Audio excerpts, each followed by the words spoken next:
Newspaper देखेंगे वो आपका जो है 26 अगस्त का न्यूज़पेपर है, ठीक है ना? और ये स्पेशली क्या है तो आपका 26 अगस्त हो गया। उसके अलावा ये मैं दिल्ली एडिशन आपको कराऊँगी और ये दैनिक जागरण है, ठीक है? तो कुछ इम्पोर्टेंट जो है न्यूज़ आए हैं, जो आपको जानना चाहिए। चलिए इसको शुरू करते हैं। तो यहाँ पे बताया जा रहा है कि भारत ग्रीस बने आपका रणनीतिक साझेदार, ठीक है? तो भारत जो है वो जानते हैं कि आपका जो ब्रिक्स के बाद आपका जो है भारत के जो पीएम है वो ग्रीस भी जाने वाले थे। तो चले गए हैं, तो उनके बारे में देखते हैं कि क्या आपको जानना चाहिए, भारत और ग्रीस का क्या रिलेशन है और क्या-क्या जो है इम्पोर्टेंट जो है वो पॉइंट आपको जानना चाहिए। यहाँ पे बताया जा रहा है कि आपको यूरोपीय देशों के साथ जो है अपने रिश्तों की जो है वो आपका नई दिशा। तो यहाँ पे क्या है कि आपका जो है स्पेशली तो यहाँ पे जो है वो बताया जा रहा है कि यूरोपीय देशों के साथ जो है अपने रिश्तों की नई दिशा तय करने में जुटे भारत ने भूमध्य सागर स्थित आपके प्रमुख देश जो है वो आपका ग्रीस के साथ रणनीतिक साझेदारी स्थापित की। एथेंस में आपका प्रधानमंत्री जो हमारे मोदी जी ने और ग्रीस के जो आपका जो पीएम है किरियाकोस मित्सोटाकिस है उनका नाम, ठीक है? पीएम है जो आपका किरियाकोस, आप याद रखेंगे, पीएम ऑफ आपका जो ग्रीस के हैं, ठीक है? उसके अलावा अगर बात करें तो दोनों के बीच जो द्विपक्षीय वार्ता में फैसला किया गया कि रणनीतिक साझेदार बनने के साथ ही हर क्षेत्र में रिश्तों को प्रगाढ़ किया जाएगा और दोनों देशों ने आपका वर्ष 2030 तक जो है वो आपका द्विपक्षीय आपका कारोबार दोगुना करने तथा आपका सुरक्षा संबंधों को जो है मजबूत बनाने और जल्द ही एक दूसरे की जनता को आवागमन एवं कामकाज में आपका सहूलियत देने संबंधी समझौता करने पर का भी आपका फैसला किया गया है। आगे बताया जाए कि तकरीबन आपका 4 दशक के बाद जो है मोदी जो है मतलब ग्रीस की यात्रा करने वाले भारत के पहले आपके पीएम बने हैं। इनकी इस यात्रा को ग्रीस के साथ आपका बेहद तनावपूर्ण संबंध रखने वाले देश तुर्कियों के साथ भारत के खराब होते रिश्ते के संदर्भ में भी देखा जा रहा है, ठीक है? तुर्की भारत के पुराने प्रतिद्वंदी एवं पड़ोसी देश पाकिस्तान का अहम साझेदार देश है और वे हर मोर्चों पर उसका समर्थन करता है। तुर्की ने आपका संयुक्त राष्ट्र जैसे आपके मंचों पर कश्मीर के मुद्दे पर न सिर्फ आपका पाकिस्तान का मदद की बल्कि दूसरे कई अवसरों पे जो है वह आपका भारत विरोधी रुख अपनाता है। बहुत सारे आपका ऐसा भाषण भी दिया गया है, ठीक है? ऐसे में आपका भारत और ग्रीस के बीच जो है मजबूत यह आपका रिश्ता तुर्कियों के लिए एक आपका असुविधाजनक हो सकता है। भारत तुर्की के दो अन्य विरोधी देशों अर्मेनिया और जो आपका साइप्रस के साथ भी संबंधों को आगे बढ़ा रहा है, ठीक है? तो दुश्मन का दुश्मन दोस्त होता है, इसलिए आपका ग्रीस से दोस्ती में बनाए आपका फूंक रहा है भारत, ठीक है? चलिए यहाँ पे आप जैसे कुछ आपको देखना चाहिए कि यहाँ पे क्या बातें निकल के आई है। तो यहाँ पे ग्रीस और भारत का मिलन स्वाभाविक है, मोदी जी ने कहा है हमारे पीएम के द्वारा। तो देखिए यहाँ पे बताया जा रहा है क्या कि पीएम के द्वारा जो संयुक्त कॉन्फ्रेंस किया गया और ग्रीस और भारत का ये आपका स्वाभाविक मिलन है, क्योंकि दोनों विश्व को जो है आपका दो पुरातन सभ्यता होने के साथ साथ आपका विश्व के दो पुरातन लोकतांत्रिक विचारधारा वाला देश है। हमारे संबंधों की नींव जितनी प्राचीन है उतनी ही मजबूत भी है। हमारे बीच आपको मेडिटेरियन और इंडो पैसिफिक क्षेत्र को लेकर के बेहतर तालमेल है और हम एक दूसरे की भावनाओं को समझते हैं। मोदी जी ने ग्रीस के आपके जो पीएम के साथ हुई आपकी बैठक में वार्ता में बताया है कि हमने जो है रक्षा एवं सुरक्षा के क्षेत्र में सैन्य समझौतों के साथ साथ आपका रक्षा उद्योगों को भी बल देने पे अहम भूमिका सहमति जताई है। 2030 तक जो है वो द्विपक्षीय आपका जो दोनों देशों के बीच का जो व्यापार है वो दुगना करने का लक्ष्य रखा गया है। ग्रीस ने आपका भारत और यूरोपीय संघ के बीच आपका मुफ्त व्यापार समझौते FTA को जो है वो पूरा समर्थन दिया है ग्रीस ने। और ग्रीस के जो पीएम है टाकिस ने आपका कहा 40 वर्षों बाद भारत के पीएम यहाँ आए हैं, लेकिन इस दौरान हमारे रिश्तों की गर्माहट मतलब बरकरार है, कि मतलब उसी तरह से भारत के लिए जो इम्पोर्टेंट है ग्रीस और ग्रीस के लिए जो उतना ही इम्पोर्टेंट है भारत, ठीक है? तो हमने यहाँ पे ग्रीस और आपका जो भी आपका रिलेशन देखा, हमने क्या क्या चीज़ें निकल के आई हैं। चलिए नेक्स्ट आर्टिकल को देखते हैं। ये यहाँ पे जो है वो ग्रीस के ही पीएम ग्रीस ने आपको पीएम मोदी को grand cross of the order order of the honour दिया है। तो ठीक है, 1 दिवसीय यात्रा के लिए जो है वो हमारे राष्ट्रपति, हमारे जो पीएम है वो ग्रीस के राष्ट्रपति कटरीना सकाला रापुली ने किया सम्मानित। तो चलिए इस आर्टिकल को भी हम देखेंगे कि किस तरह से आपको जानना चाहिए। यहाँ पे बताया जा रहा है कि पीएम मोदी को जो विभिन्न देशों के सभी सम्मानों की श्रृंखला में एक और सम्मान जुड़ गया, बहुत गर्व की बात है। 1 दिवसीय यात्रा के दौरान ग्रीस ने आपको शुक्रवार को grand cross of the order of the honour से सम्मानित किया है। पीएम को यह सम्मान ग्रीस की राष्ट्रपति जो है कटरीना सकाला रापुलू ने दिया। ठीक है, याद रखिएगा। उसके अलावा जो है यहाँ पे बताया जा रहा है कि विदेश मंत्रालय के आपके प्रवक्ता अरविंदम बागची ने एक्स पर आपका पोस्ट में कहा, एक्स यानी क्या, ट्विटर का नाम एक्स हो गया ना, ठीक है ना। और कहा कि आपका प्रधानमंत्री मोदी को आपका जो सम्मान भारत ग्रीस साझेदारी को मजबूती को दर्शाता है।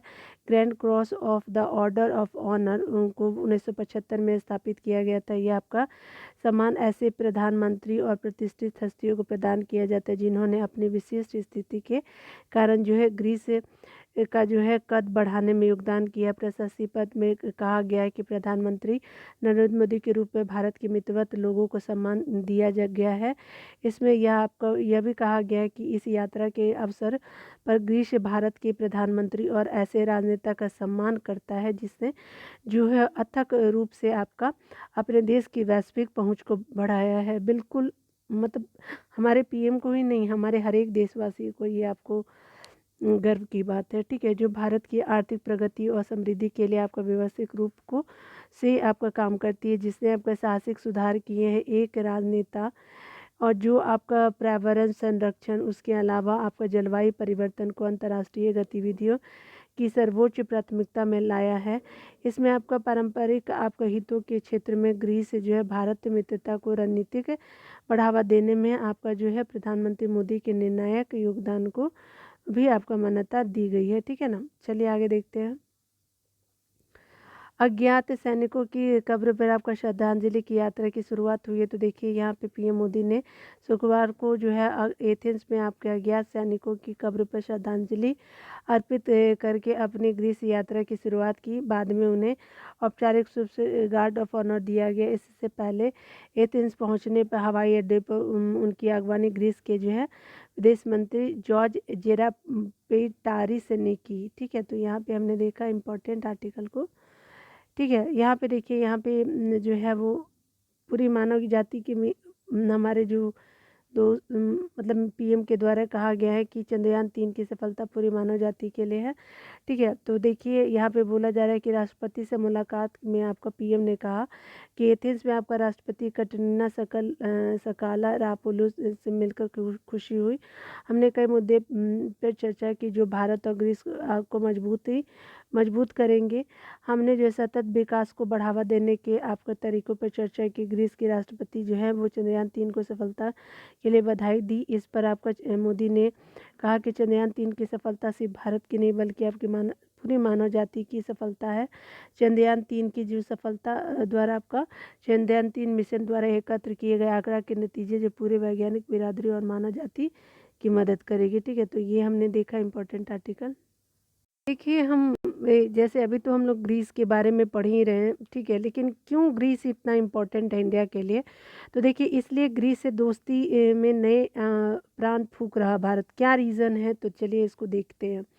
ठीक है, यहाँ पे बताया जा रहा है कि नेशनल आपका डेस्क न्यू दिल्ली में आपका ब्रिक्स जो सम्मेलन में आपका भाग लेने के बाद जो है प्रधानमंत्री मोदी ने 1 दिन की यात्रा ग्रीस पे पहुँचे। यह उनकी पहली ग्रीस यात्रा है और मोदी जी जो हमारे पीएम है ग्रीस के प्रधानमंत्री किरी या कोश मिस्तो टाकिस से आपके लंबी बातचीत की। स्वाभाविक रूप से इसमें आपका व्यापारिक और आर्थिक हितों के संवर्धन की बात हुई है, लेकिन पीएम मोदी की यह यात्रा जो है वो भारत के विश्व में बढ़ते कद के लिए भी महत्वपूर्ण। आइए समझे कि क्या मायने हैं जो ग्रीस के। चलिए देखिए यहाँ पे बताया जा रहा है कि तुर्कियों की तोड़ है, क्या कारण है? तो देखिए व्यापारिक समझौते के अलावा ग्रीस के रूप में आपको भारत को जियोपॉलिटिकल मोर्चे पे अहम सहयोगी मिलेगा ग्रीस के रूप में। ग्रीस ने आपका लंबे समय से कश्मीर मुद्दे पे भारत का समर्थन किया है और पाकिस्तान के कश्मीर मुद्दे को अंतर्राष्ट्रीय रूप से असफल प्रयासों के बाद तुर्की ने उसका सुर मिला लिया है, ठीक है। आपका तुर्की जो मदद करता है पाकिस्तान का, तो आपका ग्रीस मदद करेगा इंडिया का। तुर्की और ग्रीस जो है दुश्मन है। तुर्की ने पाकिस्तान को अप्रैल 2023 में अत्याधुनिक ड्रोन भी दिए हैं, ये भारत के लिए चिंता की बात है। ऊर्जा चिंता का निवारण होगा। देखिए तो क्या है कि भारत को एक ऐसे साथी की ज़रूरत है जो उनकी ऊर्जा की चिंताओं को दूर करने में सहायक बन सकते हैं। तेल और गैस के असीमित भंडार के कारण जो भूमध्य सागरीय क्षेत्र में भारत के लिए ग्रीस इसी उद्देश्य को पूरा कर सकता है। बिल्कुल ऊर्जा के क्षेत्र में हो सकता है। पुराना ये रिश्ता भी है भारत और ग्रीस का। देखिए आपका जो ग्रीस और भारत का जो है एक लंबा इतिहास है रहा है। दोनों देशों के बीच जो कूटनीतिक रिश्ते की शुरुआत जो है वो मई 1950 में हुई थी, जब आपका दिल्ली का जो में आपका ग्रीस का दूतावास खुला था। एथेंस में भारतीय दूतावास आपका 1978 में खुला था, बहुत बाद में, ठीक है ना, करीब करीब 28 साल के बाद। ग्रीस लगभग सभी अंतर्राष्ट्रीय मंचों पे भारत का समर्थन करता है, यानी फ्रेंडली कंट्री है हमारे लिए। देखिए यहाँ पे जो है यूरोपीय जो तत्कालीन पीएम है हमारे इंदिरा गांधी ने जो है 1980 में जो है ग्रीस की यात्रा की थी, और जबकि वहाँ के तत्कालीन पीए ऑद्रे पापेंदु आपके 1984, 1985 और 1986 में भारत का दौरा किया था, ठीक है ना। यहाँ पे तो क्या और रीजन है, तो ये आपको चाइना को भी बढ़ता वर्चस्व भी है। तो देखिए यहाँ पे बताया जा रहा है कि आपका जो है चीन का बढ़ता वर्चस्व, चीन की विस्तारवादी नीति में अगर भूमध्य सागरीय देश भी अहम है, उस क्षेत्र में आपका चीन लगातार गतिविधियाँ बढ़ा रहा है। इसमें आपका आर्थिकी के साथ साथ सैन्य उपस्थिति वाला गतिविधियाँ शामिल है। ऐसे में भारत के लिए ग्रीस अहम सहयोगी के रूप में सामने आ सकता है, ठीक है ना। राजनीतिक समर्थन की बात करें, ग्रीस संयुक्त राष्ट्र में आपका स्थायी सीटें समेत कई राजनीतिक मुद्दे पे भारत का पक्षधर है। कश्मीर समेत आपके कई मुद्दे पे जो है ग्रीस का कहना है कि भारत के आंतरिक मामले हैं, और आपका विशेषज्ञों का मानना है कि सामरिक रूप से ग्रीस भारत के लिए जो है बेहद आपका ज़रूरी बन गया है। पिछले कुछ वर्षों में ग्रीस और साइप्रस के साथ जो मिलकर के भारत जो है काम कर रहा है, ठीक है। आगे देखिए ऐसे ही आपका मुद्दे रिश्ते को उधार मतलब क्या किस तरह से जो है दिया गया मोदी जी के द्वारा आपका ग्रीस को गहरा दिया गया। तो आपका जो जनवरी 2023 में जो है आपका जो विदेश राज्य मंत्री मीनाक्षी लेखी अधिक आपका यात्रा पर ग्रीस गई थी, ठीक है। उससे आपका पहले वाणिज्यिक राज्य मंत्री अनुप्रिया पटेल अप्रैल 2022 में ग्रीस गई थी। इससे पहले आपका विदेश मंत्री एस जयशंकर 2021 में जून में ग्रीस की यात्रा पे गए थे। उसके अलावा जो है आपका जून 2018 में रामनाथ कोविंद भी आपका 4 दिनों की आधिकारिक यात्रा पे ग्रीस गए थे, ठीक है। पीएम पहली बार गया है जब दोनों देशों के बीच कई समझौते पे हस्ताक्षर हुए थे, ठीक है ना। यहाँ पे हमने देखा कि क्या कारण है, ठीक है। उसके अलावा जो है आपको जो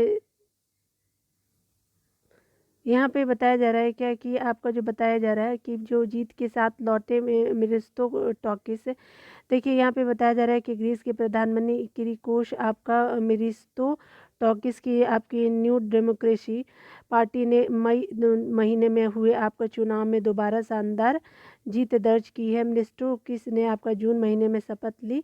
उसी के अलावा दक्षिणपंथी विचारधारा वाला न्यू डेमोक्रेसी पार्टी की जो है 300 सीटों वाली संसद में आपका 158 सीटें आपका 40% वोट था, ठीक है। और ये जो है वो पूर्व बैंकर है जो वहाँ के पीएम है ग्रीस के, और जो है वो आपका शक्तिशाली राजनीतिक परिवार से भी है, ठीक है। और आपका जो है यहाँ पे बताया जा रहा है कि जो पीएम है ग्रीस के मित्सोटाकिस आपका 2019 में पहली बार पीएम बने थे, जब उनकी पार्टी ने एक दशक लंबे आर्थिक संकट के बाद जो है वो लड़े गए चुनाव में जो है आपका वामपंथी सिरिजा को हराया था, ठीक है। सिरिजा को हरा करके वो आपके पीएम बनते हैं ग्रीस के।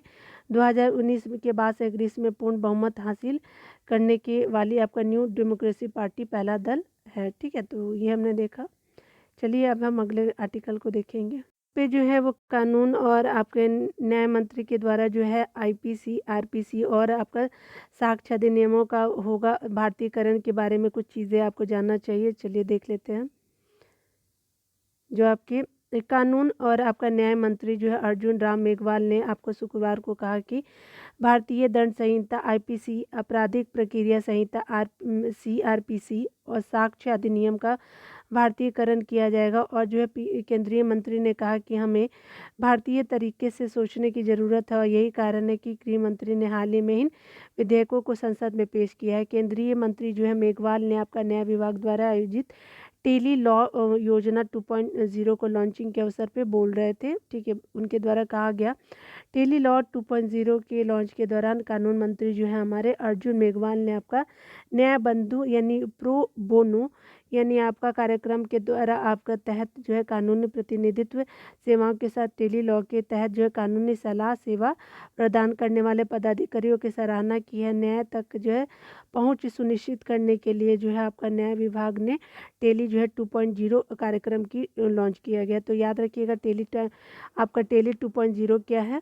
इस कार्यक्रम के माध्यम से आम नागरिकों को मुकदमे से आपका पूर्व कानूनी सलाह और आप कानूनी सहायता प्रदान किया जाएगा। उसके अलावा न्याय विभाग ने अपने टेली लॉ कार्यक्रम के माध्यम से देश भर में जो है 50 लाख लोगों की जो है मुफ्त कानूनी सलाह प्रदान करने की जो है उपलब्धि का आपका जश्न मनाया है।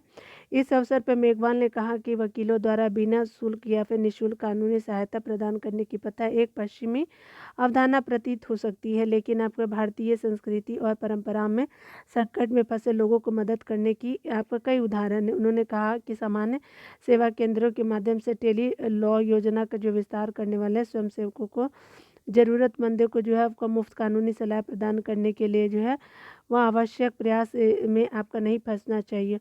उन्होंने कहा कि आखिरकार वे आपके ही लोग हैं। उन्होंने कहा कि न्याय चाहने वाले लोगों को प्रोत्साहित करते रहना चाहिए, क्योंकि एक आम व्यक्ति अक्सर आगे की आपकी लंबी जो है लड़ाई से निराश या हतोत्साहित महसूस करता है। ठीक है, तो यहाँ पे हमने देखा, यहाँ पे बताया जा रहा है कि विधेयकों के आपके हिंदी नामकरण पे मद्रास बार काउंसिल को आपत्ति।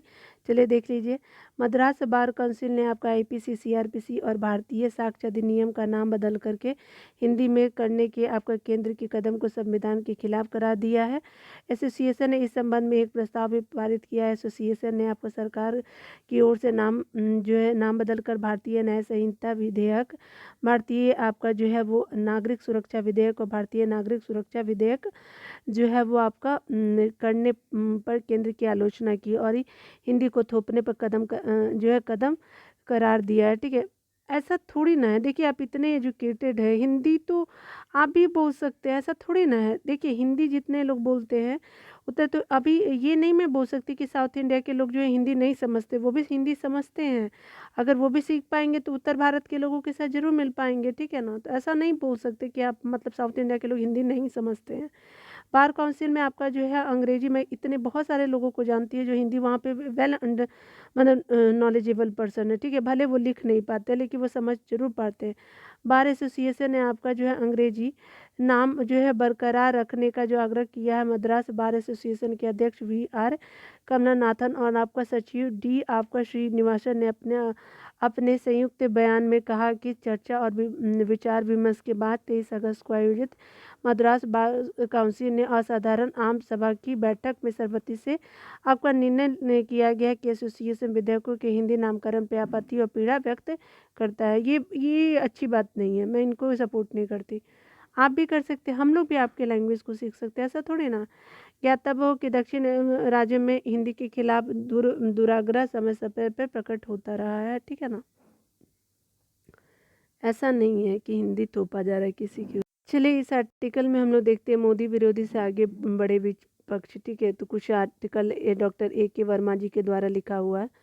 ठीक है, तो देखिए यहाँ पे बताया जा रहा है क्या कि बीते दिनों में आपका जो है 26 विपक्षी दलों ने जो है Indian national development mental inclusive alliance यानी आपका INDRA गठबंधन बनाया है।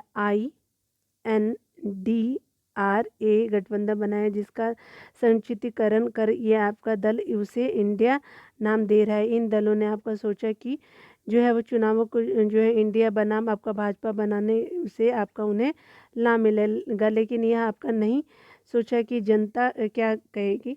क्या देश में आपका नाम राजनीतिक लाभ के लिए प्रयोग करना उचित है? ठीक है, ये क्या देश का नाम जो है आपका जो है राजनीतिक लाभ के प्रयोग करने के लिए उचित है? गांधी जी ने इंडियन नेशनल कांग्रेस का जो है नाम भी आपका चुनावी स्पर्धा के लिए वर्जित किया था। अपनी हत्या से ठीक पहले उन्होंने इंडियन नेशनल कांग्रेस का विघटन कर उसे लोक सेवक आपका संघ में आपका बदलने की जो है वो संविधान बना दिया था। ठीक है, उसे आपका गांधी जी की अंतिम इच्छा कहा गया था, कहा गया, लेकिन आपका नेहरू ने यह इच्छा नहीं मानी और उल्टे आज तो कांग्रेस और विपक्षी दलों ने भारत का जो है देश का जो है वो आपका ही चुनावी दांव पर लगा दिया है। ठीक है, देश का नाम ही आपका चुनावी दांव पे लगा दिया है। आपका संविधान का जो आपका अनुच्छेद इंडिया दैट इज़ भारत वाक्यांश का जो है उपयोग करना है। आपका जो है इंडिया की पहचान भारत है, जो हजारों आपका वर्ष पुराना है। इसकी सभ्यता, संस्कृति और आपका प्रशंसा आपका जो है संपूर्ण विश्व करता है। हमारे गौरवशाली अतीत का प्रतीक है। इसके विपरीत यह कौन सा आपका छंदम इंडिया है, जो आपका हाल ही में बेंगलुरु में जन्मा, जिसके आपके 5 टुकड़े हैं, जिसकी वास्तविक नाम जो है आपका नाम जो है Indian national development inclusive alliance है। ठीक है, मतलब 26 पार्टियां मिलकर के इंडियन बनाए हैं ना, तो वही बात किया जा रहा है। ठीक है, तो इंडियन नेशनल डेमोक्रेटिव जो है वो आपका क्या है, तो इंक्लूसिव आपका क्या है, अलायंस। ठीक है, तो इंडिया इंक्लूसिव अलायंस इंडिया बनाया है। ठीक है, तो इन्होंने 26 पार्टियां मिलकर के बनाई है, उसी को यहाँ पे राइटर बताना चाह रहा है कि आप इंडिया का नाम क्यों मतलब पॉलिटिकल इशू में आप लगा रहे हैं। हमने अब जो है वो नकली उत्पादों के बारे में तो सुना था, लेकिन सत्ता हथियाने के लिए विपक्ष नकली इंडिया को भी घर ले गई है। कल्पना से परे है। क्या कांग्रेस बताएगी कि वह कौन सी इंडिया है जो जिसे जो है वो जवाहरलाल नेहरू ने अपनी पुस्तक डिस्कवरी ऑफ इंडिया में खोजा था? वह आपका जो है वह कौन सा इंडिया है जिसे जो है राष्ट्रपिता आपके महात्मा गांधी ने यंग इंडिया का नाम दिया था? वह आपका कौन सी इंडिया है जो जिसके तिरंगे की शान में जो है लाखों भारतीय जन और जवान बलिदान हो गए? विपक्षी दलों द्वारा इंडिया को अपने गठबंधन के संक्षिप्त नाम जो है एब्रीविएशन के रूप में प्रयोग करना सांप्रतिक और आपका जो है उचित अनुचित प्रयोग यानी निवारण जो है अधिनियम 1950 का उल्लंघन है। इस कानून की धारा 3 के अनुसार किसी भी व्यक्ति द्वारा भारत सरकार के नाम का प्रयोग किसी भी कार्य या व्यवसाय में वर्जित है। ठीक है, धारा 2 आपका 2 का 3 पार्ट जो कहता है क्या कि इसके अनुसार आपके किसी नाम का संक्षिप्तीकरण भी आपका नाम ही माना जाएगा। आपका जो है विपक्ष के पास यूपीए या फिर संप्रभु अच्छा खासा नाम है, उसे नए नाम की ज़रूरत क्यों पड़ी? क्या विपक्ष नाम के आधार पर चुनाव लड़ेगा? उसके आपके पास जो है जनता को बताने के लिए कोई काम या उपलब्धि नहीं है क्या? उसका सिर्फ यही जो है वो यही काम है कि मोदी सरकार की आपके निराधार जो है वो निंदा करे, पीएम मोदी की आपको आप शब्द कहे, और राजनीति में सत्ता पक्ष और विपक्ष दोनों को जो है काम करना पड़ता है। क्या विपक्ष बताएगा कि मोदी सरकार के विकल्प के रूप में जो है उसके पास ऐसी कौन सी विचारधारा, नीतियाँ, लक्ष्य और कार्यक्रम है जो आपका जो उससे बेहतर है? देश का जो आपका नेतृत्व कौन करेगा? मोदी जी ने जो है वो आपका अंतर्राष्ट्रीय स्तर पे देश की जो छवि बनाई है, क्या वैसी क्षमता किसी विपक्षी नेता में? बिल्कुल नहीं है।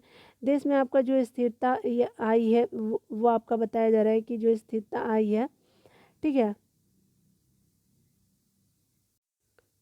देश में जो आपकी स्थिरता आई है, विकास के जो प्रतिमान गढ़े गए हैं, भ्रष्टाचार पर जैसे अंकुश लगाया जा रहा लगा है, समावेशी समाज की जो आपका की ओर जो कदम बढ़े हैं, जिस समर्पण के साथ जो है हमारी मोदी सरकार काम कर रही है, क्या विपक्ष उसके संताल की भी आपकी उम्मीद कर सकता है? ठीक है, मतलब कुछ अंश भी अगर कर लेना कांग्रेस, तो उसका सुधार हो जाए, ठीक है, कुछ तो वोट मिल ही जाएगा।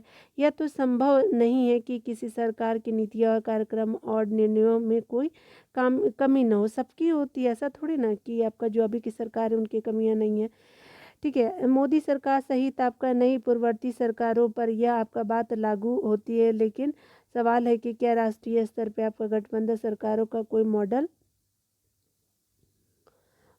है तो आपका जनता को भरोसा दिला सके कि यह विपक्षी गठबंधन सत्ता में आया तो वह आपका मोदी सरकार से बेहतर काम करेगा।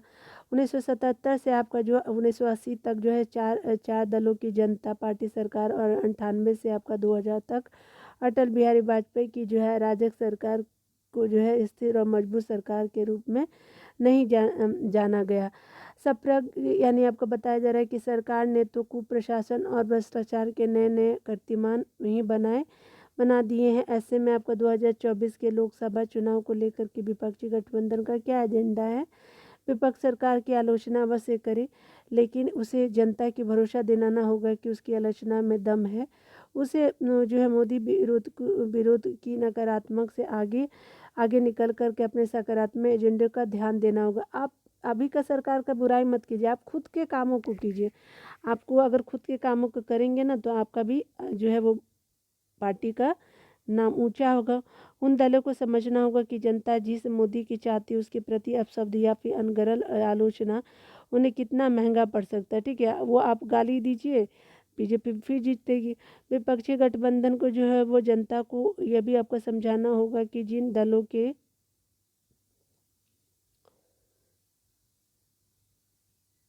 के साथ जो राज्यों में उनकी चुनावी स्पर्धा है, पारस्परिक कटुता है, जिनके नेताओं पर उन्हें भ्रष्टाचार और अपराध के गंभीर आरोप लगाए, उन्हें आपका साथ लेकर के मोदी को हटाने की मुहिम चलाने की असली वजह क्या है, ठीक है।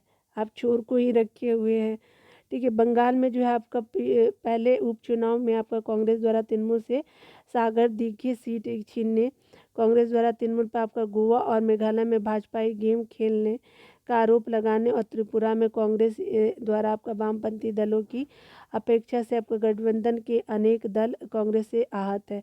जिन राज्यों में आपका विपक्षी दलों की सरकारें हैं उनके आपका नेता कांग्रेस और अन्य पार्टियों की जो है वो सीट देना नहीं चाहेंगे। आगे बताया जा रहा है कि जैसे बिहार में नीतीश और लालू, दिल्ली पंजाब में केजरीवाल, हालांकि ये जहाँ उनकी सरकार नहीं है, जैसे यूपी में आपका अखिलेश यादव जो है, महाराष्ट्र में आपका उद्धव ठाकरे आदि, वहाँ कांग्रेस या अन्य दलों के प्रति आपकी नरमी हो सकती है। टिकट बंटवारे की बात आते आते विपक्ष कई जो है दरारें पड़ेंगी।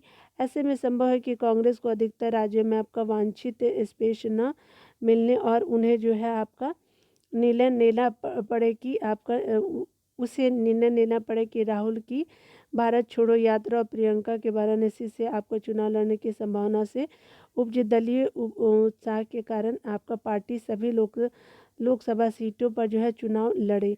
यदि ऐसा न हुआ तो भी विभाजित, विचारधारा विहीन, नीति विहीन, कार्यक्रम विहीन और मोदी विरोध की आधारशिला पर वोट मांगने वाली इंडिया गठबंधन के नाम और आपका मोदी के काम के आधार पर ही आपका जो आगामी आपका लोकसभा चुनाव होगा, ठीक है। यहाँ पे जो राइटर हो, लेखक centre for the study of society and politics के निर्देशक, डायरेक्टर और आपका राजनीतिक विश्लेषक हैं, ठीक है। तो यहाँ पे हमने आर्टिकल को देखा जो जो आपको विपक्ष को किस तरह से देश को चलाने के लिए सोचना चाहिए, ना कि आपको अभी जो सत्ताधारी है उनको आलोचना करने से, ठीक है। देखिए इस आर्टिकल में जो बताया जा रहा है कि समस्या बना दहेज निषेध अधिनियम, ठीक है। तो कुछ आपको पॉइंट जानना चाहिए। देखिए यहाँ पे बताया जा रहा है कि आपको कलकत्ता उच्च हाई कोर्ट ने हाल ही में स्वप्न दास बनाम पश्चिम बंगाल राज्य मामले में कठोर टिप्पणी करते हुए कहा कि महिलाओं ने भारतीय दंड संहिता यानी आईपीसी की धारा 498 ए का दुरुपयोग करके एक तरह से कानूनी आतंकवाद फैला दिया है। बिल्कुल ये मतलब ये होता ही है। मैं ऐसा नहीं बोलती हूँ कि जो वीमेन है वो बहुत सीधी हैं, बिल्कुल भी नहीं, ठीक है। मैं खुद एक लड़की हूँ, बट मैं देखती हूँ ना जिस तरह से सिस्टम चल रहा है। कलकत्ता हाई कोर्ट, अब आप बोलोगे आपको कैसे पता, तो मैं वहीं पे हूँ ना, ठीक है। तो देखिए वो आपका उच्च न्यायालय, देखिए मैं किसी को सपोर्ट और किसी को मतलब उसको नीचा दिखाना नहीं चाहती हूँ। अगर मेल कुछ गलत करती है तो उनको सज़ा मिलनी चाहिए, अगर फीमेल कुछ गलत करती है तो उनको सज़ा मिलनी चाहिए, ठीक है। तो मैं दोनों के आपके इक्वल ट्रीट करती हुई, I always treat equal as a human being, ठीक है ना। तो मैं ऐसा नहीं कि मैं किसी को सपोर्ट करती हूँ या किसी को नीचा दिखाती हूँ, ऐसा नहीं है, ठीक है। तो आपका जो है ये मेरा अपना इंडिविजुअल जो है व्यू है, आप क्या रखते हो आप ज़रूर कमेंट कर सकते हैं, ठीक है ना। कलकत्ता उच्च न्यायालय ने यह भी कहा कि यह धारा महिलाओं की भलाई के लिए बनाए गए थे, लेकिन अब झूठे मामले दर्ज करा के इसका दुरुपयोग किया जा रहा है। बीते कुछ वर्षों के दौरान जो है देश की अदालतों ने आपको दहेज के झूठे मामले पर टिप्पणी की है और जो है टिप्पणी की है, परंतु इसके साथ ही आपका पुलिस की जो है वो कार्यप्रणाली की कटघरे में खड़ा किया है, ठीक है। पुलिस को पैसा दे करके अपना फ़ायदा उठा लेते हैं और इस मानसिकता के प्रति जो है चिंता जाहिर की है कि जो पुरुषों को बिना सत्यापित परीक्षण के अपराधी मान लेते हैं। कुछ वर्ष पहले अनीश कुमार बनाम बिहार राज्य अन्य के आपके मामले में सर्वोच्च न्यायालय ने भी कहा कि ऐसा प्रतीत होता है कि पुलिस ने दंड प्रक्रिया संहिता यानी CRPC में आपका निहित पाठ का सबक उस सही तरीके से नहीं सीखा है। इसमें किंचित भी संदेह नहीं है कि दहेज संबंधी मामले में समय समय पर न्यायालय द्वारा पुलिस को दिए गए दिशा निषेधों की अवहेलना के चलते उन महिलाओं की हौसला बढ़ गए हैं जिन्होंने उनकी सुरक्षा के लिए बने कानून का हथियार के रूप में प्रयोग किया है, ठीक है। तो ये वीमेन के लिए ही उल्टा पड़ जाएगा, ठीक है। कई बार तो आपका पति पत्नी में अनबन के चलते इस कानून का जो है वो इस्तेमाल ससुराल वालों की प्रताड़ित करने के लिए किया जाता है। आंकड़े बताते हैं कि आपका जो है वो बीते वर्षों में 498 में गिरफ्तार किए गए लोगों में अनुमानतः जो है वो 90% जो फ्री ट्रायल स्तर पर ही बेकसूर पाए गए हैं, ठीक है। जिन मामलों में आपका मुकदमा चले उनमें से 80% निर्दोष पाएगा। सोचिए क्या स्थिति रहती होगी। उन्हें आपको बिना किसी जांच के गिरफ्तार किया गया था, साथ ही आपका जो है एक समाधान के समस्या का रूप ले लिया। यदि आपका जो है कानून के दुरुपयोग पर आपका शीघ्र ही इस गंभीरता से मंथन नहीं किया गया तो हजारों निर्दोष जो है इसी प्रकार जेल जाते रहेंगे, ठीक है। वर्ष 1961 में जब आपका दहेज निषेध अधिनियम जो है वो पारित किया गया तो कब का है, तो 1961 में। तब इसमें आपका दर्ज किया गया था कि यदि कोई व्यक्ति दहेज देगा या लेगा या दहेज देने या लेने की प्रेरित करेगा तो वह आपका दंड का पात्र होगा और उसके कारावास की आपकी अवधि 5 वर्ष से कम नहीं होगी, ठीक है। यदि दहेज लेना और देना समान रूप से दंडनीय अपराध है तो यह प्र- तो प्रश्न यह है कि क्यों सिर्फ अदालतों में दहेज लेने के मामले पहुंचते हैं। क्या दहेज देना पुलिस या न्यायपालिका की कार्यप्रणाली में विलुप्त प्रतीत होता है। दहेज प्रतिषेध कानून पारित होने के बाद जो है कुछ ही मामले ऐसे सामने आए हैं जहां न्यायालय ने दहेज देने वालों के विरुद्ध जो है आपका केस दर्ज करने के आदेश दिए हैं। क्या यह विचारणीय तथ्य नहीं है कि क्यों दहेज निरोधक कानून का आपका एक पक्षीय पहलू आपका यानी दहेज लेना ही चर्चा का विषय बनता है। देने वालों पे भी सजा होनी चाहिए, ठीक है। दहेज देने के लेकर के बने कानून पर भी यूं आंखें मूंद लेना कई प्रश्नों को जो है जन्म देता है, ठीक है। या देखिए आपका कोर्ट भी क्या करे, ठीक है, वो भी कितने मामलों को देखे, ये भी बात है। यह निर्विवाद आपको तथ्य है कि दहेज की बुराई के चलते देश में तमाम लड़कियां प्रताड़ित होती है या फिर अपनी जान से हाथ धो बैठती, ये भी बात बिल्कुल सही है। कितने लोग गर्ल का जो है वो सिर्फ इसलिए घर टूट जाता है कि उनके फादर के पास इतने पैसे नहीं थे, ठीक है। परंतु क्या करना है, मैं हर एक लड़की को बोलती हूँ कि आप जब इतने लायक हो जाओ ना तो आप अपने जीवन में जो है ना खुद के लिए पैसा कमाना शुरू करो, खुद के लिए हर चीज़ों पे डिपेंड हो जाओ, ठीक है। ना तो आप किसी पेरेंट्स पे अपने पेरेंट्स पे रहो और ना ही आप अपने हस्बैंड पे, ठीक है। तो आप खुद डिपेंडेंट हो पाओगे तो आप किसी का मदद भी कर सकते हो। परंतु क्या कारण है कि आपका अभिभावकों के भीतर या आपका चेतना जागृत नहीं हो पा रही है कि दहेज मांगने वाले परिवार में उनकी बेटी असुरक्षित हो सकती है। क्या ये एक प्रश्न यह भी है कि परिवार के बाद जो है विवाह के बाद जो है दहेज की मांग के विरुद्ध जो है न्यायालय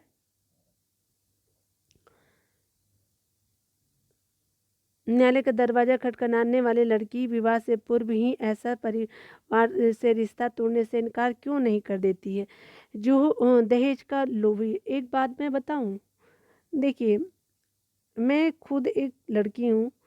आप जब 20 साल के होते हो, 30 या 35 साल के होते हैं, ठीक है, इन 15 सालों में ना ना तो 20 साल की लड़कियों को ये समझ होता है कि दहेज जो है दे करके उनका जीवन नहीं सुधर सकता। उनके पेरेंट्स का उन पे बहुत ज़्यादा पावर रहता है, चाहे आप 35 के हो चाहे 20 के हो। तो आप सोचिए, अगर आप डिपेंडेंट रहोगे दूसरे पे तो आप तो कुछ स्टैंड ही नहीं ले सकते हो। तो आपको एटलीस्ट आपको जितना बॉयफ्रेंड बनाने में आपका मन लगता है ना, ठीक है, उसी तरह से आपको ना पढ़ने में मन लगना चाहिए। अगर आप पढ़ोगे, आप अपने जीवन में जिस तरह से बॉयफ्रेंड बनाने के लिए इम्पोर्टेंट है ना, उसी तरह से आपको पढ़ना इम्पोर्टेंट है, ठीक है। अब मैं ये नहीं बोलती हूँ कि बॉयफ्रेंड बनाना इम्पोर्टेंट है, मैं ये बोलना चाहती हूँ कि आप जीवन में एक प्रायोरिटी सेट कीजिए कि आपको एजुकेशन लेकर के आपको अपने पैर पे खड़े होना है। अब ये नहीं बोलोगे हमारे तो 2 ही पैर है, नहीं। हमारे बोलने का मतलब है कि आप इस तरह का फाइनेंशियल आप इंडिपेंडेंट हो कि आप जो है, आप जीवन में जो आप जिसका भी हाथ थामे या आपका जो ही हाथ थामे, लेकिन वहाँ पे आप अपने खुद के पैसों पे डिपेंडेंट रहो, ना कि आप अपने बॉयफ्रेंड के, ना कि आप अपने हस्बैंड के, ठीक है।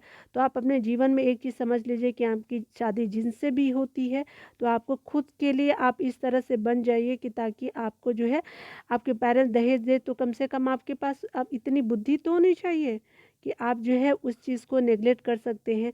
आप वैसे लड़के से शादी करें जो आपको सपोर्ट करे, जो आपके कुछ होने से आपके आपसे शादी करे, आपको आगे बढ़ाने के लिए। अगर आप नहीं भी हो तो वो आपको आगे बढ़ाने के लिए आपके साथ कंधे से कंधा मिला के चढ़े कि ठीक है, हमारे जीवन में जो होगा हम देखेंगे, लेकिन आप पढ़ो, ठीक है। देखिए गर्ल भी क्या करती है, मैंने कितना बार देखा है, मैंने न्यूज़ में भी पढ़ाया है कि जब हस्बैंड जो है या बॉयफ्रेंड जो उनके हैं, अगर वो दे देते कि ठीक है तुम पढ़ो, तो बाद में क्या करते हैं, उसी लड़के को छोड़ देते हैं, उसी हस्बैंड को छोड़ देते हैं। आप किसको गलत बोलोगे? तो ये मतलब बहुत जो है ना वो प्रॉब्लम है हर तरह से। मैंने कितने हस्बैंड को देखा है बेचारे रो रहे हैं। यूपी का ही एक हस्बैंड है, इधर ही न्यूज़ में आया कि वो क्या किए कि उन्होंने जो है कनाडा भेज दिया, पंजाबी थे, उन्होंने जो है 14 लाख रुपए के करीब जो उसको पढ़ाया लिखाया और उसको कनाडा भेज दिया। वहाँ 1 महीने तक तो घुमाते रही उनकी वाइफ, उसके बाद जो फ़ोन उठाना बंद कर दिया। ये पंजाबी जो थे वो पहुँचे पुलिस थाने, ठीक है। तो अब किसको गलत बोलेगा, बॉय या गर्ल को? ठीक है, तो इतना जो है ना दोनों ही सुधरे हुए नहीं हैं, ठीक है ना। का दरवाजा खटखटाने वाली लड़की विवाह से पूर्व जो है आपके ऐसे परिवार से रिश्ता जोड़ने में इनकार क्यों नहीं कर देती जो दहेज का लोभी हो?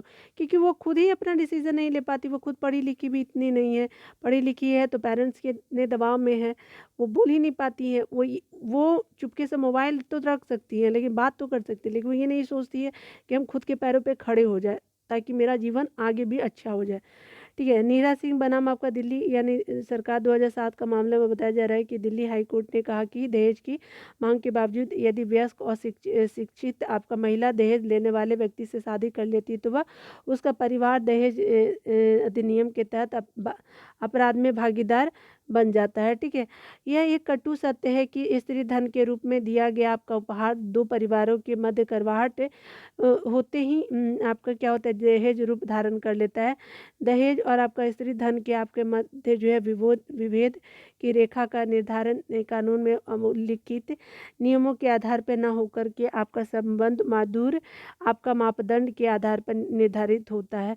विष्णु बनाम केरल राज्य व आपका अन्य मामले में जो है 2021 के मामले में आपका निर्णय में केरल उच्च न्यायालय ने आपका टिप्पणी करते हुए कहा कि विवाह के समय दुल्हन को बिना किसी मांग के दिए गए उपहार और जो उस अधिनियम के तहत बनाए गए नियमों के अनुसार बनाई सूची में दर्ज किए गए हैं वे धारा जो है 3 के 1 के दायरे में नहीं आएंगे, जो दहेज देने या लेने का रोक लगाती है। ठीक है, न देना है न लेना है। ठीक है, विधि आयोग ने जो है वो आपका अपनी 159वीं रिपोर्ट में स्वीकार किया है कि भारतीय दंड संहिता की धारा 498 के प्राविधानों का जो दुरुपयोग हो रहा है। दिल्ली की एक ट्रायल अदालत यह कह चुकी है कि हर कोई महिलाओं के अधिकारों को लेकर के लड़ रहा है, लेकिन पुरुषों के कानून कहाँ है। ठीक है, बिल्कुल है, बिल्कुल। आप देखिएगा, मैं ये बोलती हूँ तो मैं गर्ल, देखिए, मैं हमेशा बोलती हूँ कि देखिए, जिस तरह से फीमेल ज़रूरी है उसी तरह से मेल ज़रूरी है। उनके भी लिए भी कानून उतने ही होने चाहिए। जो महिलाओं द्वारा झूठे केस में फंसा दिए जाते हैं, शायद इस बारे में कदम उठाने का वक्त आ चुका है। दिल्ली की ट्रायल अदालत की उक्त टिप्पणी यह बताने के लिए पर्याप्त है कि सामाजिक व्यवस्था असंतुलित हो रही है, और यदि यदि इस पर ठोस कार्य नहीं किए गए तो आपका भविष्य में न्याय व्यवस्था से बड़े वर्ग का जो है वो विश्वास उठ जाएगा। अगर मैं तो ये बोलती हूँ कि अगर गर्ल पकड़ाई ना तो गर्ल को सजा हो जाना चाहिए, ठीक है? फाइन भी लगाना चाहिए, तभी जाकर के ये सुधरेंगी। ये स्थिति समाज की बिखेर देगी। समय आ गया है कि दहेज निरोधक आपका कानून में ऐसे संशोधन जो है परिवर्तन किए जाए जो उनका मनमाना इस्तेमाल और दुरुपयोग रुके। इस कानून को है लिंग निरपेक्ष बनाने पर आपका विचार किया जाना चाहिए, ठीक है? आपका लेखिका जो है वो समाजशास्त्री है, ठीक है? तो इनके बारे में आप देख सकते हो। यहाँ पे एक आर्टिकल हम देखेंगे, बहुध्रुवीय विश्व आपका व्यवस्था के आरंभ का संकेत। तो चलिए हम लोग ब्रिक्स के बारे में कुछ देख लेते हैं, ठीक है ना? और ये जो आर्टिकल है वो आपका विवेक ओझा जी के द्वारा लिखे हुए अंतर्राष्ट्रीय मामले के ये जानकार है। तो चलिए देख लेते हैं हम लोग। यहाँ पे बताया जा रहा है कि उभरती हुई आपका जो है बाजार अर्थव्यवस्था के मंच के रूप में वैश्विक जो है व्यवस्था को आपका बहुध्रुवीय बनाने के लिए ब्रिक्स ने वर्ष 2009 से आपका काम शुरू किया, ठीक है? आगे बताया जा रहा है कि आपका जो वर्तमान में आपका ब्रिक्स के 15वें आपका समिट के दौरान ग्लोबल ऑर्डर में बहुध्रुवीयता और बहुपक्षीयता को यह नए सिरे से परिभाषित करने का साक्षी बना है। इसके साथ ही जो ब्रिक्स की ये जो है संभावना भी बढ़ गई है और चुनौतियां भी। इस बार के आपके ब्रिक्स बैठक की खास बात यह है कि सऊदी अरब और ईरान इसमें आमंत्रित किए गए हैं ताकि यह ब्रिक्स से अस्थायी सदस्य के रूप में अपनी भूमिका जो शुरू करे।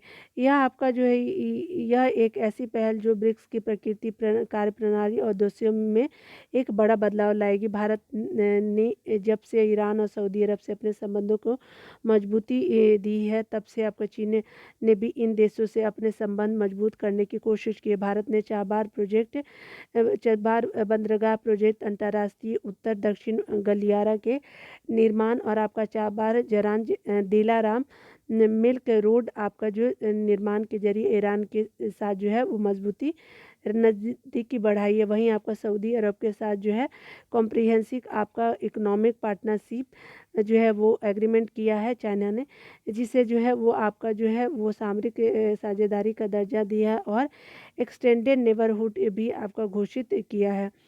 वहीं आपका चीन ने जो है वो आपका ईरान और सऊदी अरब के बीच जो है आपका झूठे कूटनीतिक संबंध की पूर्ण बहाली में इसी साल भूमिका निभाई है। आगे बताया जा रहा है कि जोहान्सबर्ग में आपका हुए ब्रिक्स के 15वें सम्मेलन में कुल आपका 6 देशों की ब्रिक्स की पूर्ण सदस्यता की मुहर लग चुकी है।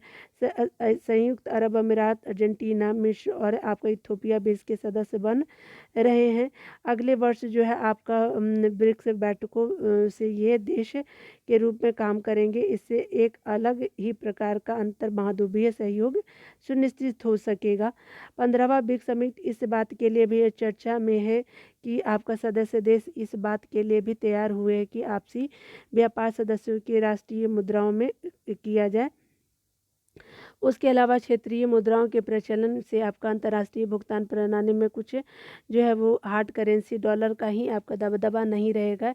इससे आपका आर्थिक मोर्चे पर दुनिया को जो है बहुध्रुवीय आपका अर्थव्यवस्था का लाभ मिल सकेगा। वैश्विक स्तर पर जो है भूमंडलीकरण, उदारीकरण, निजीकरण के आपका लाभ विकासशील देशों को जो है दिलाने में ब्रिक्स अब जो है अधिक सकारात्मक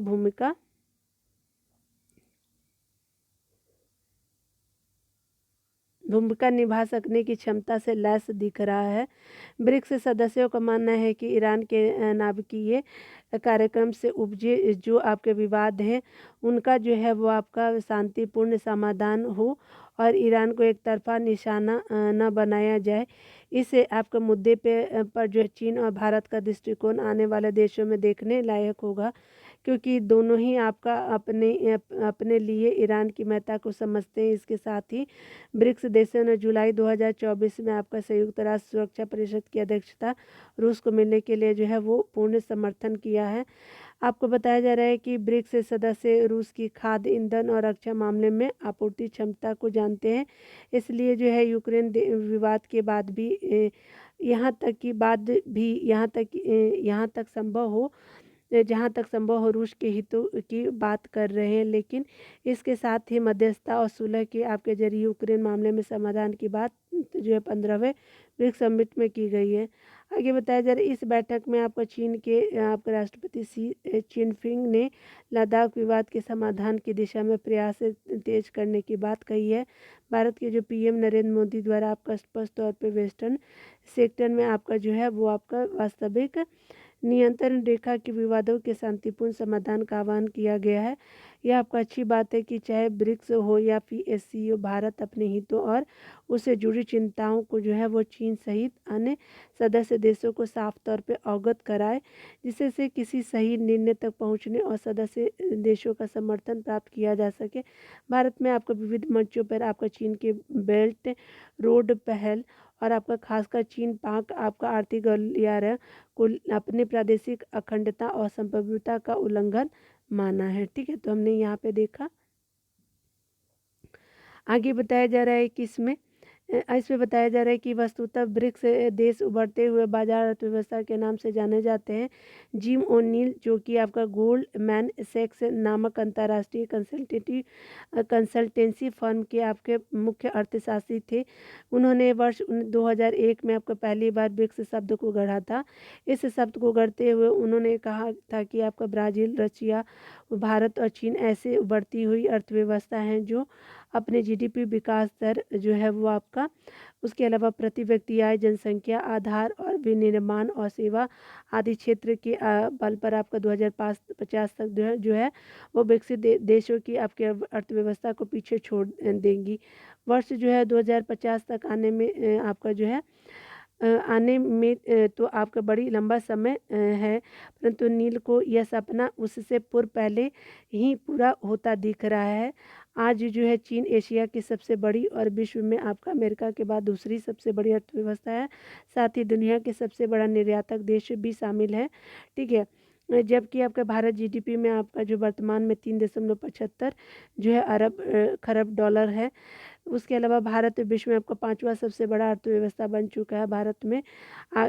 भारत से आगे अब केवल अमेरिका, चीन, जापान और जर्मनी ही हैं, और जो आपका लगभग 2.3 खरब डॉलर के साथ रूस भी जो है विश्व की 8वीं सबसे बड़ी अर्थव्यवस्था। वहीं जो है ब्राज़ील विश्व की आपका 10वीं सबसे बड़ी अर्थव्यवस्था है। आपका जो है जिसका आपका सकल घरेलू उत्पाद लगभग 2 खरब डॉलर है। उसके अलावा इन आंकड़ों से आपका यह पता चलता है कि इन उभरती हुई अर्थव्यवस्थाओं में कई बातें एक समान हैं और उन्हें विकसित देशों, विशेष करके अमेरिका जैसे देशों के आर्थिक संरक्षणवादी नीति से बचने के लिए एकजुट रहने की आवश्यकता है। ठीक है, तो हमने ये आपको ब्रिक्स से रिलेटेड आर्टिकल को देखा। चलिए यहाँ पे हम लोग देख लेते हैं ब्रिक्स के बाद ग्रीस का जो है महत्वपूर्ण पड़ाव। तो यहाँ पे ब्रिक्स के बाद जो ग्रीस गए हैं हमारे डॉक्टर सुशील सिंह के द्वारा लिखा गया है। ये डायरेक्टर है voice research foundation of public administration में। तो देख लेते हैं यहाँ पे आपको क्या जानना चाहिए। यहाँ पे बताया जा रहा है कि दक्षिण अफ्रीका के जोहान्सबर्ग में आपका 22 से 24 अगस्त के बीच जो है 15वें ब्रिक्स सम्मेलन का आयोजन किया गया। इसी को लेकर के प्रधानमंत्री नरेंद्र मोदी की 5 दिवसीय विदेश यात्रा का एक सुगम संदर्भ निर्मित हुआ। ब्रिक्स सम्मेलन को जो है कूटनीतिक और रणनीतिक दोनों तौर पर आपको प्रासंगिक करार दिया जा सकता है, और इसी के समाप्ति के बाद जो है ग्रीस की यात्रा अगली कड़ी के रूप में देखा जा सकता है। जोहान्सबर्ग का जो ब्रिक्स सम्मेलन बहुपक्षीय और आपका द्विपक्षीय दोनों मामलों में कितना खड़ा है, यह आपका आने वाले समय में जो विमर्श का आपका विषय बना रहेगा। इसके पहले हुए सम्मेलन में कई उतार चढ़ाव रहे, परंतु वर्तमान में भारत और बदलती स्थिति जो है चीन जैसे देशों के लिए उछल कूद रोकने में आपका कारगर है। शायद आपको बताया जाए, शायद यही कारण है कि आपका चीन जो है चीनी राष्ट्रपति शी जिनपिंग ने यहाँ आपका कहा कि अंतर्राष्ट्रीय नियमों को जो है वो संयुक्त राष्ट्र चार्टर के उद्देश्यों के आधार पर सभी देशों को जो है संयुक्त रूप से लिखना चाहिए, न कि किसी मजबूत देशों के कहने पे। साथ ही यह भी आपका जो है वो चिंता है कि आपका ब्रिक्स दो देशों को एक साथ एक दूसरे ब्रिक्स देशों को एक दूसरे के साथ कंधे से कंधे मिलाकर खड़ा होना चाहिए, विभाजनकारी नीतियों से दूर रहना चाहिए। शी जिनपिंग आपका जो है वो आपका शायद अपने पूरे कार्यकाल में इतने सार्थक सोच के लिए नहीं जाने जाएंगे। यह आपका जो है भारत का बढ़ता कद और दुनिया में चीन के अलग थलग होने की कसमाहट है। और फिलहाल रूस जो है भारत का नैसर्गिक मित्र, ब्राज़ील के साथ जो भारत की जो संतुलित दोस्ती और साउथ अफ्रीका के साथ तो औपनिवेशिक सत्ता से आपका नज़दीकी का एहसास बना हुआ है। ऐसे में ब्रिक्स को जो है अपने इस उद्देश्यों की ओर बढ़ने में खास दिक्कत नहीं होनी चाहिए। जोहान्सबर्ग की यात्रा समाप्त करते हुए जो है पीएम नरेंद्र मोदी का दूसरा पड़ाव ग्रीस था। उल्लेखनीय है कि 1983 में जो है वो आपका प्रधानमंत्री इंदिरा गांधी ने आपका ग्रीस की यात्रा की थी। इसके बाद जो 40 वर्षों के बाद जो है वो पीएम जो है वो ग्रीस जाना संभव हुआ है। देखा जाए तो इसमें आपका इस दौरान ग्रीस के आपके प्रधानमंत्री 3 बार भारत आ चुके थे। फिलहाल ग्रीस में भारतीय मूल के बाशिंदे दोनों देशों के बीच पुल का काम कर रहे हैं। ठीक है। उसके अलावा बताया जा रहा है कि पीएम मोदी ने आपका ग्रीस यात्रा कई समझौते से आपका युक्त और आपका द्विपक्षीय मामलों में सशक्त करार दी जा सकती है। व्यापार और निवेश, शिपिंग समेत रक्षा सहयोग जैसे कई मुद्दे जो है दोनों देशों के बीच असरदार सिद्ध होंगे। इतना ही नहीं आपका जो है वो हवाई अड्डा और बंदरगाहों के निजीकरण के मामले में ग्रीस का जो है भारत की ओर देखना स्वाभाविक है। वैसे देखा जाए तो आपका तो साल 2021 में विदेश मंत्री डॉक्टर एस जयशंकर ने जो है ग्रीस का दौरा किया था 2021 में, और द्विपक्षीय मामले में आपसी साझेदारी का सहमति बनी। वैसे एक दौर ऐसा भी था जब ग्रीस जो अंतर्राष्ट्रीय मुद्रा कोष के ऋण से दबा हुआ था और दुनिया में इसकी अच्छी खासी चर्चा थी। ठीक है, ठीक है। उसके साथ ही आपका 2015 के दौर में अब ग्रीस की वित्तीय स्थिति काफ़ी गड़बड़ा गई थी और यह देश डिफॉल्टर होने की मुहाने पर खड़ा हो गया था। फिलहाल भारत ग्रीस के द्विपक्षीय संबंधों में रक्षा संबंधों को मजबूत करने के लिए भारत के सक्रिय दृष्टिकोण का प्रमाण सशस्त्र बलों के साथ जो है वो सैन्य अभ्यास और संयुक्त परीक्षण के विस्तार की योजना में देखा जा सकता है। दोनों देशों के महत्वपूर्ण मुद्दे पर तालमेल की ऐसी कमी नहीं है कोई ऐसी कमी नहीं है। और इस बात पर और आपको पुख्ता होता है कि ग्रीस संयुक्त राष्ट्र सुरक्षा परिषद में भारत की स्थायी सदस्यता का समर्थन करता है। वस्तुतः जब दो देश मिलते हैं तो द्विपक्षीय वार्ता व्यापार और आर्थिक संबंधों को न केवल गहरा करते हैं बल्कि अन्य मामलों में भी सहयोगात्मक दृष्टिकोण को बढ़ा लेते हैं। ऐसे में ग्रीस के साथ जो है तमाम आपका समझौते के अलावा रक्षा और समुद्री सहयोग को मजबूती देना एक अच्छा परिप्रेक्ष्य होगा। ठीक है, तो यहाँ पे आर्टिकल हमने ब्रिक्स से रिलेटेड भी देखा और ग्रीस से रिलेटेड और इंडिया का क्यों इम्पोर्टेंट है, तो ऐसे बहुत सारे आर्टिकल को हमने यहाँ पे देखा। ठीक है, तो आपका वीडियो देखने के बहुत बहुत थैंक यू। मिलते हैं अगले वीडियो में। खुद का ख्याल रखिए, पढ़ते रहे, टेक केयर।